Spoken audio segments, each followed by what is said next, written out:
अस्सलाम वालेकुम। आज की मेरी ये वीडियो किसी की ज़िंदगी की मोहब्बत से मुतल्लिक एक सच्ची आपबीती है।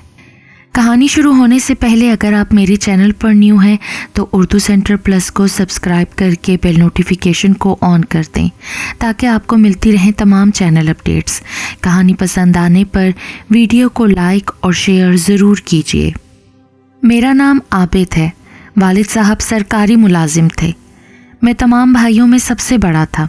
मुझसे छोटी एक बहन और एक भाई है। हमारा 5 अफराद पर मुश्तमिल घराना एक गांव में रहता था। वालिद साहब की शदीद ख्वाहिश थी कि मैं पढ़ लिख कर बड़ा आदमी बनूं। उनकी ख्वाहिश का एहतराम करते हुए मैं पढ़ाई में बहुत दिलचस्पी लेता था। मेरी भी ये आरज़ू थी कि ज़िंदगी में कामयाब होकर अपने वालिदैन और बहन भाइयों का सहारा बनूं। मैंने मिडल में वजीफ़ा और मैट्रिक में आला नंबर हासिल किए। वालिद साहब मुझसे बहुत खुश थे। उनकी आमदनी कम थी, फिर भी उन्होंने मुझे शहर के एक अच्छे कॉलेज में दाखिला दिलवा दिया। शहर में हमारे बहुत से रिश्तेदार भी रहते थे। मैं अक्सर उनके यहाँ ठहरता और हफ्ते या महीने बाद घर जाता था। मैं ज़्यादातर अपने मामू के यहाँ रहता था। उनका एक बेटा था जो 9वीं जमात में पढ़ता था। गर्मियों के दिन थे। एक रोज़ मैं अपने कज़न के साथ उनके घर की छत पर गया। ये दोपहर का वक्त था जब मेरी नज़र एक लड़की पर पड़ी जो अपनी छत से कपड़े उतारने आई थी। मैं तो उसे देखता ही रह गया। ऐसा लगता था जैसे कोई ख्वाब देख रहा हूँ। वो लड़की बेहद खूबसूरत थी, जैसे आसमान से कोई हूर उतर आई हो। कपड़े लेकर वो चली गई और मैं वहीं मबहूत खड़ा रह गया। मैंने अपने कज़न से उसके बारे में पूछा तो वो हैरान हुआ कि मैं किसकी बात कर रहा हूँ। आखिरकार शाम हो गई। मैं छत पर बैठा उसके दोबारा लौटने का इंतज़ार करता रहा, मगर रात का अंधेरा फैल गया और वो ना आई। मेरा कज़न मुझे ज़बरदस्ती नीचे ले गया। सारी रात में उसके ख्यालों में खोया रहा और ठीक से सो भी ना सका। सुबह हुई तो मैं दोबारा दोपहर का इंतज़ार करने लगा। छत पर गया तो वो वहाँ ना थी। यूं ही बेचैनी में 10-12 दिन गुजर गए, लेकिन मैं उस हूर का चेहरा दोबारा ना देख सका। अब मैं किसी की बातों में दिलचस्पी ना लेता था और बुझा बुझा सा रहने लगा। मुमानी जान और घर के दूसरे लोग पूछते तो मैं टाल देता।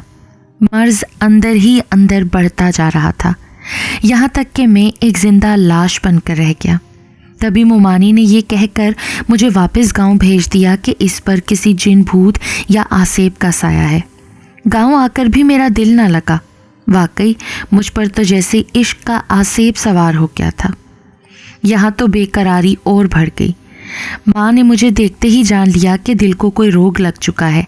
तभी उन्होंने गांव के मौलवी साहब को बुलवाकर कहा कि इस पर कुछ दम दरूद करें। शायद मेरे लाल पर किसी का साया हो गया है या नजरे बद। अल्लाह के कलाम की बरकत से यकीनन ये अच्छा हो जाएगा। झाड़ फूंक और दम दरूद होता रहा, लेकिन ये कोई आसेब ना था कि मैं ठीक हो जाता। ये तो आसेब से बढ़कर कोई बला थी। जब दिल की घुटन बहुत बढ़ गई तो मैं दोबारा शहर भाग आया। सर्दियों का मौसम था। एक रोज़ जुमे के दिन मैं अपने कज़न के साथ पतंग उड़ाने छत पर गया। पड़ोस में उस लड़की के घर वाले धूप में बैठे हुए थे। मैं बहुत खुश हुआ कि दोबारा इस हसीना का दीदार हुआ। आज फिर मैंने अपने कज़न से उसके बारे में पूछा तो उसने बताया कि ये लोग यहाँ 2 साल से रह रहे हैं। इसके वालिद की बाज़ार में कपड़े की दुकान है। ये लड़की सबसे बड़ी है। उससे छोटी 2 बहनें हैं और एक भाई है, और इस लड़की का नाम साइमा है। फर्स्ट ईयर में पढ़ती है। ये सब जानकर मुझे बहुत खुशी हुई। अब मैं अपने कॉलेज जाने के बजाय उसके कॉलेज के चक्कर काटने लगा और दिन ब दिन उसके करीब और पढ़ाई से दूर होता गया।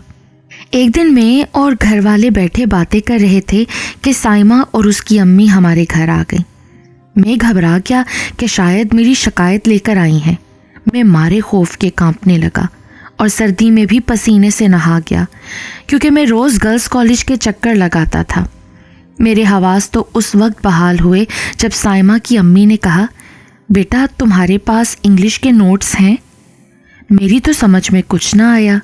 जब उन्होंने दोबारा कहा, अरे बेटा सुन रहे हो, साइमा को नोट्स चाहिए, मेहरबानी करके चंद दिनों के लिए दे दो। तब मैंने फ़ौरन नोट्स लाकर दे दिए। यूं नोट्स की वजह से हमारा राब्ता कायम हो गया। फर्स्ट ईयर में हम दोनों पास हो गए।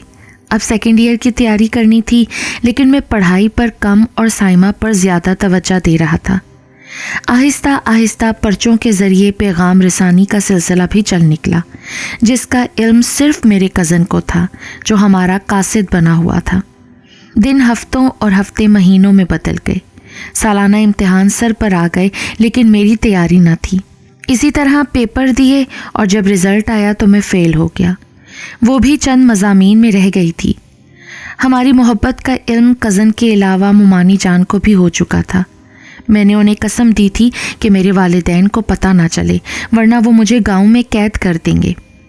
जब मैं इम्तिहान में बुरी तरह नाकाम हुआ तो वालिद साहब को ये सुनकर बहुत सदमा हुआ और उन्होंने मुझे बहुत डांटा। अब पछतावे का क्या फ़ायदा था। मैंने भी गुस्से में आकर मज़ीद पढ़ने से साफ इनकार कर दिया। तभी वालिद साहब ने एक दोस्त की मदद से मुझे कुवैत भेजने का इंतज़ाम कर दिया। मैं कुवैत जाने से पहले साइमा से मिलना चाहता था, मगर मुलाकात ना हो सकी।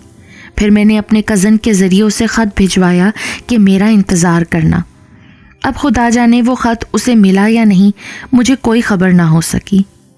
ये सच है कि बाज़ लोग वाकई जुनूनी होते हैं। जो ख़याल एक बार दिल में आ जाए वो उससे जान नहीं छुड़ा सकते। मेरा शुमार भी उन्हीं लोगों में था। मैं साइमा के ख़याल से एक पल के लिए भी पीछा ना छुड़ा सका, जिसका नतीजा ये हुआ कि मैं कुवैत में भी परेशान रहने लगा। मैं उसके बारे में इस कदर सोचता था कि ठीक से काम भी ना कर पाता था। ये पाकिस्तान तो था नहीं कि हम वतन रियायत करते, बाहर तो काम पूरा करना पड़ता है। दोस्तों ने मेरी हालत भांप ली और बार बार पूछते कि कोई मसला है तो बताओ, अगर काम ठीक से नहीं करोगे तो फारिग कर दिए जाओगे। मगर मैं उन्हें हकीकत ना बताता और टाल मटोल से काम लेता। बाज़ औक़ात में इतना परेशान होता कि वापस आने को जी चाहता, लेकिन अभी तो वो कर्ज़ा भी नहीं उतरा था जो कुवैत आने के लिए लेना पड़ा था। अगर वापस जाता तो वालिद साहब सख्त नाराज़ होते। मैंने 2-3 ख़त कज़न को लिखे कि किसी तरह साइमा तक पहुंचाते, लेकिन किसी का जवाब ना आया।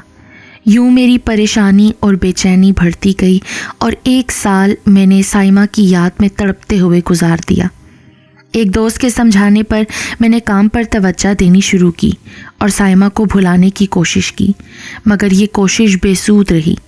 उन्हीं दिनों मुझे अपने कज़न का ख़त मिला, जिसमें लिखा था कि तुम्हारे दोनों ख़त मैंने साइमा को दे दिए थे, लेकिन जब मैं तीसरा ख़त देने गया तो उसकी अम्मी ने देख लिया।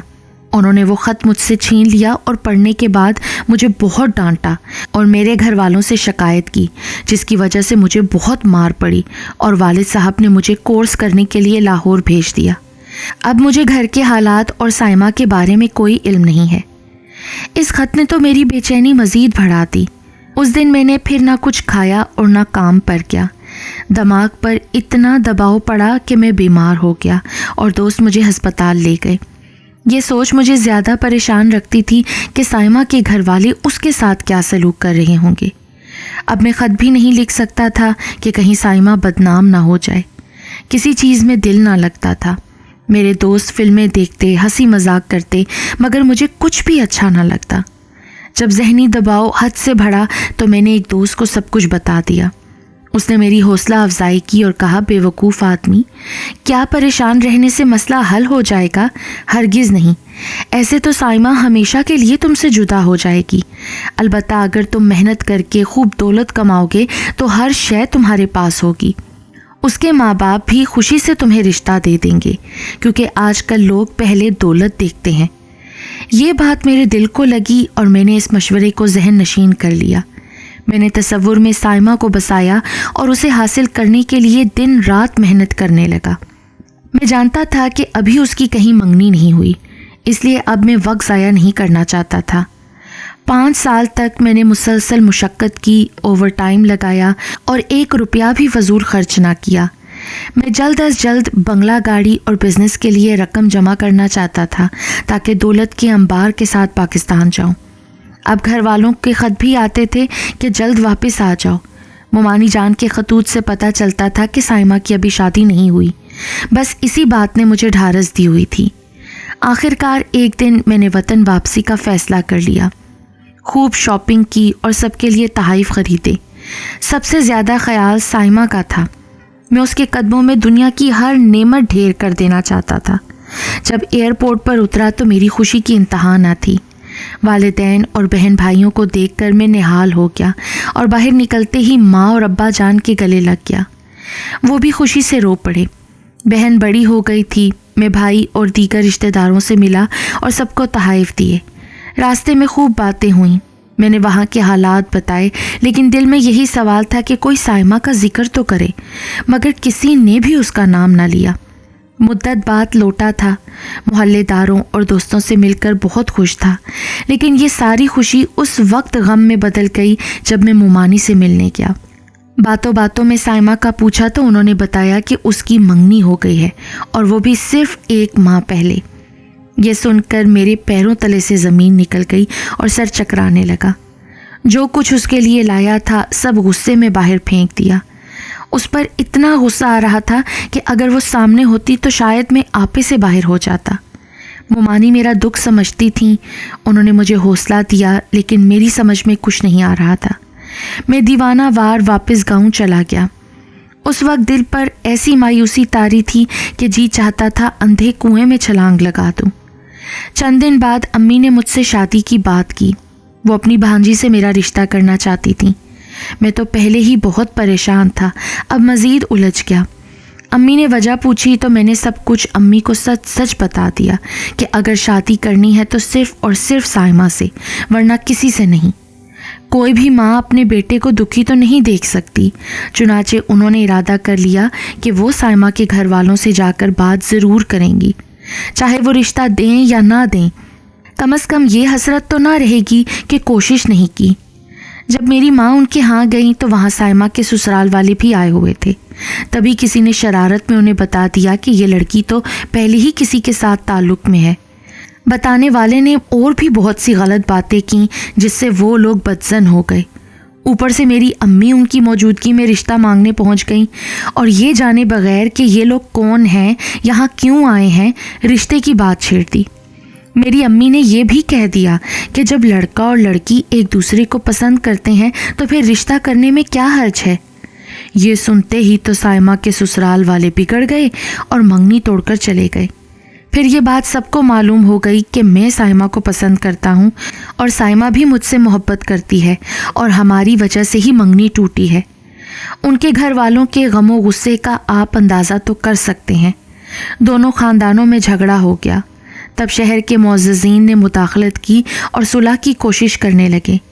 چند دنوں بعد سائمہ کے گھر والوں نے جھگڑا تو ختم کر دیا، لیکن رشتہ دینے کو اب بھی تیار نہ تھے، جس سے میں مایوس ہو کر بیمار رہنے لگا اور خود کو ایک کمرے میں بند کر لیا۔ بقول مومانی جان، سائمہ کے والد کو ان کے تمام رشتہ داروں نے سمجھایا کہ اب ضد چھوڑ دیں اور عابد کو داماد تسلیم کر لیں۔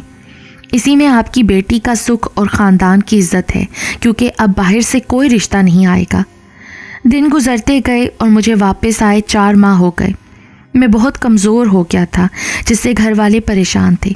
میری حالت کو مد نظر رکھتے ہوئے ایک دن امی اور ابو مومانی کے ساتھ دوبارہ سائمہ کے گھر گئے اور منت سماجت کر کے اس کا ہاتھ مانگا۔ اس دن میری قسمت اچھی تھی کہ انہوں نے کچھ دیر سوچنے کے بعد ہاں کر دی۔ جب میں نے یہ خوشخبری سنی تو مجھے تو اپنے کانوں پر یقین ہی نہ آیا۔ میں تو خوشی سے نہال ہو گیا، اور پھر میری صحت بھی آہستہ آہستہ بہتر ہونے لگی۔ یوں پھر 1 ماہ کے اندر میری شادی سائمہ سے ہو گئی۔ ہم دونوں بہت خوش تھے کہ ہم نے اپنی محبت پا لی۔ اس کے بعد میں دوبارہ کویت گیا اور جلد ہی واپس آ کر اپنا کاروبار پاکستان میں شروع کر دیا۔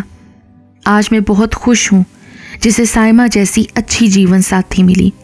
میرے 2 بچے ہیں، اور میں اپنے پروردگار کا شکر گزار ہوں کہ والدین کی مرضی اور عزت کے ساتھ ہماری شادی ہوئی۔ مجھ جیسا خوش نصیب شخص کوئی ہوگا کہ جس نے جسے چاہا اسے پا بھی لیا۔